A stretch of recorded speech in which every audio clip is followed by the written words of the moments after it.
Ayun, isang magandang araw na mga bossing. Akala mo ko din sa horror movie, may mga pausok pang nalalaman. Ako'y nagsilab din sa, ayan nagsilab ako ng mga dahon-dahon.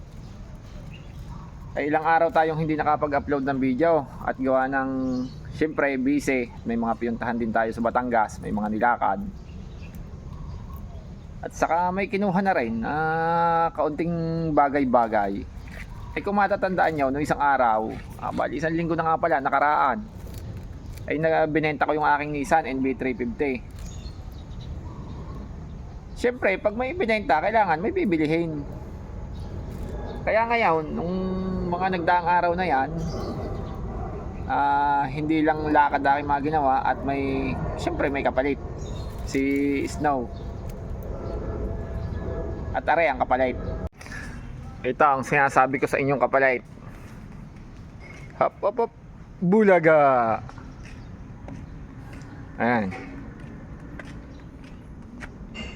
Meet my manager. Ang pangalan ko dito ay si manager. At alam niyo kung bakit. Kaya manager, yung nakakuhanan ko nito mga boss ay manager ng bangko. Silipa. Ayan, Isuzu D-Max 3.0, top of the line, manual 4x2.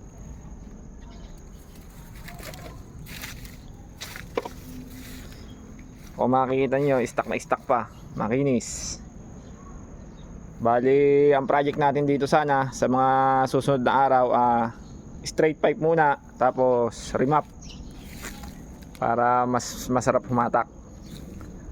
Tapos sa loob, sa loob niya, ito keyless entry na nga pala siya. Ayan, tapos ito yung loob, all stock, fresh na fresh. Yan, ganyan ka fresh si manager, top of the line. 6 na nga rin pala siya mga boss,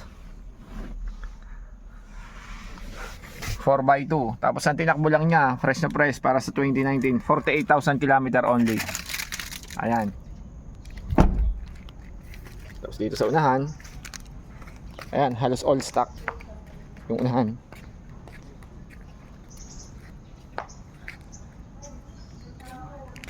Tapos dito sa mags, plano ko sana 18 by 9.5, tapos 255/65 na goma, tapos konting lowered lang. Ayun lang ang ating magiging project dyan. Tapos yung mga windshield, mga bintana, kung makita nyo walang tent, nakabili ko siya ng walang tent. Bali papa green shades ko na lang para mas paporma, para tie look na tie look.